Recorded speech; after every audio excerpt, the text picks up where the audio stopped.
दोस्तों, इस वीडियो में हम बात करेंगे तमिल सिनेमा के एक बहुत ही पॉपुलर और डेडिकेटेड एक्टर सर्वनन शिवकुमार यानी सूर्या के बारे में।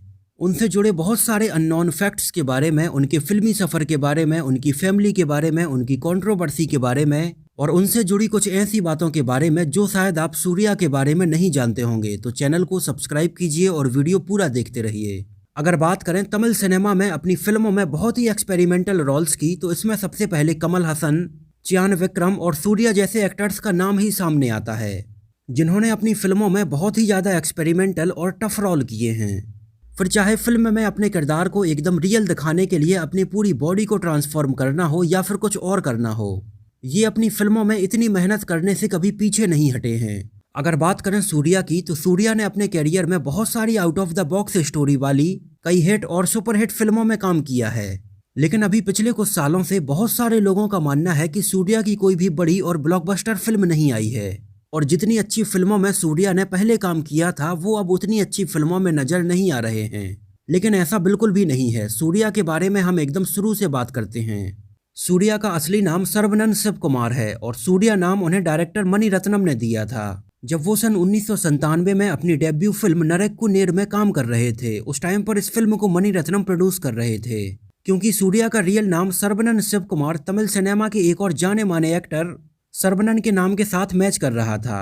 इस वजह से नाम की इस कंफ्यूजन को दूर करने के लिए उन्हें सूर्या नाम दिया गया था, जो कि उनका फिल्म में भी नाम रखा गया था।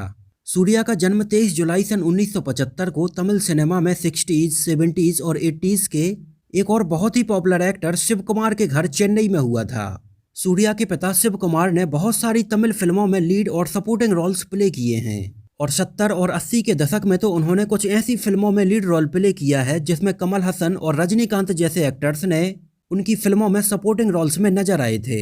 सूर्या के एक छोटे भाई हैं कार्ति, जो कि तमिल सिनेमा की कुछ मास्टरपीस फिल्मों थीरन और कैथी से बतौर लीड एक्टर एस्टेब्लिश हो चुके हैं। सूर्या की छोटी बहन का नाम वृंदा है, जो एक प्लेबैक सिंगर हैं। सूर्या और उनके छोटे भाई कार्ति की एज में लगभग 2 साल का अंतर है और दोनों ने ही अपनी स्कूलिंग पदम शेषाद्री बाल भवन और saint Bede's Anglo Indian higher secondary school Chennai से कंप्लीट की है। आगे चलकर सूर्या ने चेन्नई के लॉयला कॉलेज से अपनी बीकॉम की डिग्री कंप्लीट की, जिस कॉलेज से ही चियान विक्रम और थालापाथी विजय जैसे एक्टर्स ने भी अपनी पढ़ाई कंप्लीट की थी। और एक फिल्मी परिवार से बिलोंग करने की वजह से सूर्या को उस टाइम पर लगभग 20 साल की उम्र में ही फिल्मों में बतौर लीड एक्टर के ऑफर आने लगे थे, लेकिन उस टाइम पर सूर्या का फिल्मों में आने का कोई भी इंटरेस्ट नहीं था। इस वजह से उन्होंने अपनी पढ़ाई कंप्लीट करने के बाद एक कपड़े बनाने वाली फैक्ट्री में काम करना शुरू कर दिया। ये लगभग सन 1995 के आसपास की बात है। यहाँ पर सूर्या को लगभग 1200 रुपये महीने मिलते थे और यहाँ पर उन्होंने लगभग 1 से 1.5 सालों तक जॉब की। हालांकि सूर्या ने इस टाइम पर इस फैक्ट्री में काम करते करते ये नहीं बताया था कि वो एक जाने माने तमिल एक्टर सर्वनन के बेटे हैं, क्योंकि सूर्या ऐसा बिल्कुल भी नहीं चाहते थे कि उनके पिता के नाम की वजह से वहां पर उन्हें कुछ स्पेशल ट्रीटमेंट दिया जाए। उस टाइम पर डायरेक्टर वसंत ने सूर्या को सन 1995 में एक फिल्म ऑफर की जिसका नाम था असई, लेकिन सूर्या उस टाइम पर फिल्मों में आने के लिए बिल्कुल भी तैयार नहीं थे। इस वजह से वसंत ने बाद में इस फिल्म में लीड एक्टर के तौर पर थाला अजीत को साइन किया और ये फिल्म थाला अजीत के कैरियर की पहली बड़ी ब्रेक थ्रू फिल्म साबित हुई थी। हालांकि बाद में उनके पिता सर्वनन के उनको थोड़ी इंसिस्ट करने के बाद वो फिल्मों में काम करने के लिए तैयार हुए और सन 1997 में डायरेक्टर वसंत की ही एक दूसरी फिल्म नरेक्कू नेर से उन्होंने अपना डेब्यू किया, जिस फिल्म में हमें सूर्या के साथ में थालापति विजय भी नजर आए थे। हालांकि इस फिल्म में सूर्या के पहले अजीत को अप्रोच किया गया था, लेकिन अजीत उस टाइम पर डेट्स की प्रॉब्लम के चलते इस फिल्म में काम नहीं कर पाए थे और ये फिल्म सूर्या के हिस्से में आई और एक हिट फिल्म रही। हालांकि इसके बाद आगे 2 से 3 सालों तक आने वाली सूर्या की कोई भी फिल्म कुछ खास कमाल नहीं दिखा पाई। इस बारे में सूर्या ने आगे चलकर अपने एक इंटरव्यू में बताया कि वो अपने कैरियर के स्टार्टिंग के दिनों में बहुत ज़्यादा शर्मीले हुआ करते थे। इस वजह से वो उस टाइम पर अपनी एक्टिंग का 100% नहीं दे पाते थे। इसके अलावा उन्हें उस टाइम पर डांस करना भी नहीं आता था, उनकी बॉडी नहीं थी, उन्हें फाइट करना भी नहीं आता था और ये एक रीजन था कि उनके स्टार्टिंग की ये फिल्में फ्लॉप रही थी। हालांकि इस दौरान आई सूर्या की इन फिल्मों में से 2 फिल्मों में सन 1999 में पोविलम कोट्टू पर और सन 2000 में आई फिल्म ओरिले कालांथथु में हमें उनकी फ्यूचर वाइफ ज्योतिका उनके अपोजिट नजर आई थी और इसी दौरान इन दोनों के बीच में प्यार शुरू हुआ और आगे चलकर सन 2006 में सूर्या और ज्योतिका ने शादी कर ली थी। एक्चुअली सूर्या का परिवार बेसिकली कोंगू वेलालार गाउंडर कम्युनिटी से बिलोंग करता है। इस वजह से स्टार्टिंग में सूर्या के परिवार वाले चाहते थे कि सूर्या उनके कम्युनिटी की ही किसी लड़की से शादी करें। हालांकि बाद में अपने परिवार वालों को लगभग 4 सालों तक इसके लिए इंसिस्ट करने के बाद वो इस शादी के लिए तैयार हुए थे। इसी दौरान सन 2000 में आई सूर्या की फिल्म उयिरिले कालांथतु के दौरान जाने माने तमिल एक्टर रघुवरन भी उनके साथ काम कर रहे थे। उस टाइम पर इस फिल्म की पूरी कास्ट ट्रेन से एक दूसरी जगह पर शूटिंग करने के लिए जा रही थी। तो रघुवरन, जो कि रियल लाइफ में भी बहुत ज़्यादा ड्रिंक करते थे, वो उस टाइम पर ट्रेन में रात के समय सूर्या के पास गए। उस टाइम पर सूर्या रात में अपनी बर्थ पर सो रहे थे। उन्होंने सूर्या को उठाते हुए बोला कि तुम इतने आराम से सो कैसे सकते हो, तुम्हें अपना कैरियर नहीं बनाना है, कब तक फिल्म इंडस्ट्री में अपने पिता के नाम पर टिके रहोगे, उठो और अपनी एक अलग पहचान बनाओ। ऐसी ही कुछ और एकदम दिल को छू लेने वाली बातें उस टाइम पर रघुवरन ने सूर्या को बोली, जिसको उस टाइम पर सूर्या ने भी फील किया और आगे उन्होंने अपने एक्टिंग कैरियर में बहुत ज़्यादा बदलाव किए थे। और इसी इंसिडेंट के बाद सूर्या आज तक रघुवरन को अपने मेंटर के तौर पर याद करते हैं। हालांकि रघुवरन अब हमारे बीच मौजूद नहीं हैं, उनकी सन 2008 में मृत्यु हो चुकी है। इसके बाद आगे आने वाले कुछ सालों में ही सूर्या हमें कुछ बहुत ही अलग और सुपरहिट फिल्मों में नजर आए, जिन फिल्मों में सूर्या की परफॉर्मेंस की भी बहुत ज़्यादा तारीफ हुई। ये फिल्में थीं सन 2001 में आई फिल्म नंदा, सन 2003 में आई फिल्म काका काका, सन 2003 में ही आई फिल्म पीथमगन और सन 2004 में आई फिल्म पेराजगन, जिनमें से उनकी फिल्म पीथमगन के लिए उन्हें उस टाइम पर बेस्ट सपोर्टिंग एक्टर का फिल्म फेयर अवार्ड और उनकी दूसरी फिल्म पेराजगन के लिए बेस्ट एक्टर इन तमिल का फिल्म फेयर अवार्ड दिया गया था। इसके बाद आगे सूर्या हमें सन 2005 में एक और बहुत ही अलग फिल्म गजनी में नजर आए, जो कि एक ब्लॉकबस्टर फिल्म रही और फिल्म में सूर्या की परफॉर्मेंस को बहुत पसंद किया गया। ये वही फिल्म थी जिसको आगे चलकर आमिर खान के साथ सन 2008 में हिंदी में गजनी के नाम से बनाया गया था। सूर्या इस टाइम तक अपनी ऐसी ही कंटेंट बेस्ड और बहुत ही अलग फिल्मों की वजह से तमिल ऑडियंस के बीच में एक बहुत ही डेडिकेटेड एक्टर के तौर पर अपनी पहचान बना चुके थे। और आगे चलकर सूर्या की सिंघम फ्रेंचाइजी की 2 फिल्मों सिंघम 1 और सिंघम 2 ने उनको 2 कदम और आगे लाकर खड़ा कर दिया था।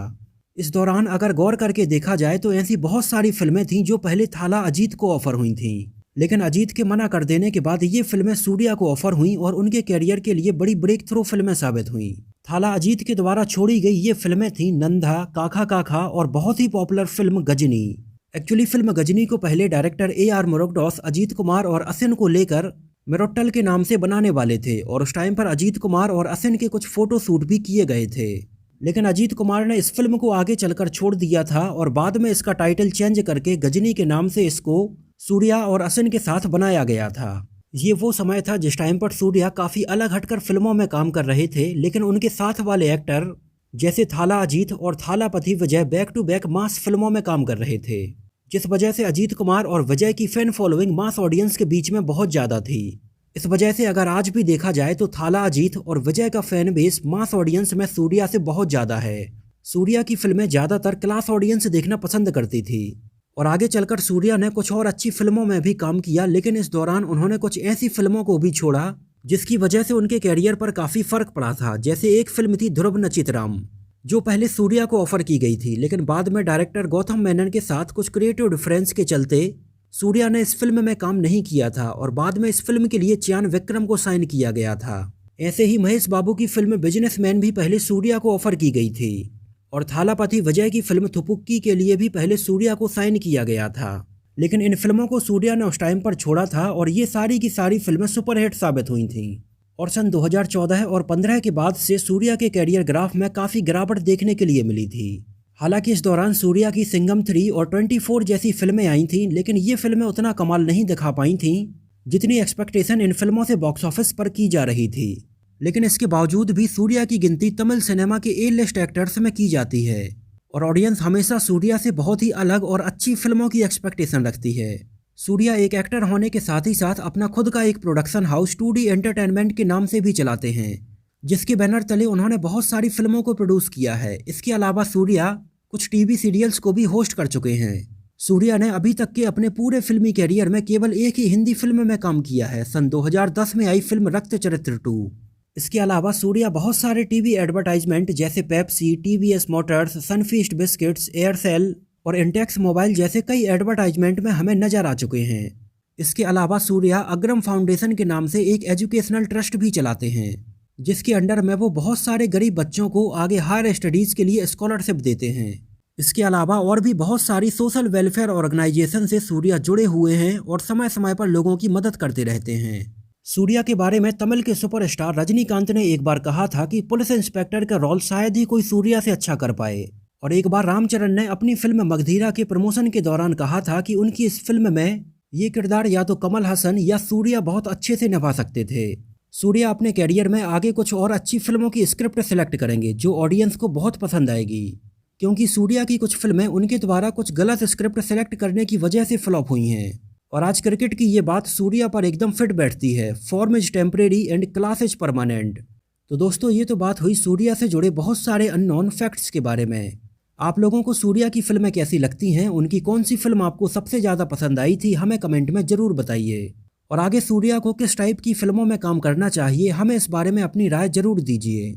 और अगर ये वीडियो आपको पसंद आया हो, मेरी मेहनत आपको पसंद आई हो, तो इसको प्लीज़ लाइक करके मुझे इस बात का जवाब ज़रूर दीजिए। तो मिलते हैं किसी नए वीडियो में साउथ फिल्म इंडस्ट्री के किसी नए एक्टर या एक्ट्रेस की लाइफ से जुड़ी कुछ और ऐसी ही इंटरेस्टिंग और बहुत ही रोचक बातों के साथ।